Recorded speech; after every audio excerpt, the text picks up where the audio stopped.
Saudara, berbagai upaya terus dilakukan pemerintah untuk menekan angka stunting dan juga gizi buruk, khususnya di Kabupaten Aceh Tamiang. Seperti yang dilakukan Kementerian Kelautan Perikanan Republik Indonesia dengan menggelar penyuluhan kepada puluhan santri di Dayah Raidatun Najah II pada Jumat sore.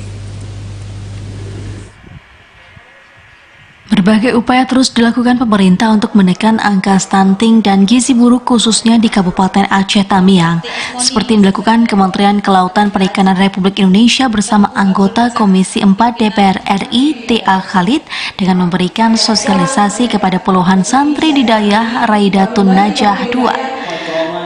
T.A. Khalid dalam sambutannya melalui virtual mengatakan persoalan stunting tidak bisa hanya diserahkan kepada pemerintah, sebab untuk menekan angka stunting dibutuhkan kesadaran semua individu, terutama orang tua, guna mengajarkan anak-anaknya untuk dapat memberikan makanan yang memiliki asupan gizi yang cukup.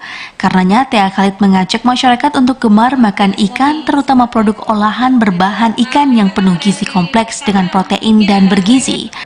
Sementara itu, Ditjen PDS PKP Republik Indonesia Budi Yuwono mengatakan ikan memiliki kandungan protein yang tidak kalah hebatnya dengan daging ayam maupun sapi, di mana ikan juga kaya akan lemak omega 3 yang dapat memicu pertumbuhan dan perkembangan otak, sehingga diharapkan dengan kampanye gemar memakan ikan dapat menjadi terobosan untuk menekan angka stunting dan gizi buruk di masyarakat.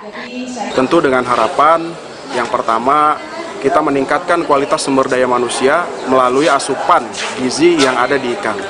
Dan nanti juga ke depannya kegiatan ini juga punya korelasi dengan penurunan stunting, khususnya terkait intervensi gizi sensitif. Karena dalam ikan itu banyak zat gizi yang sangat dibutuhkan dalam pertumbuhan. Dan dengan mengkonsumsi ikan yang rutin, pertumbuhan akan baik dan mudah-mudahan stunting juga bisa kita atasi.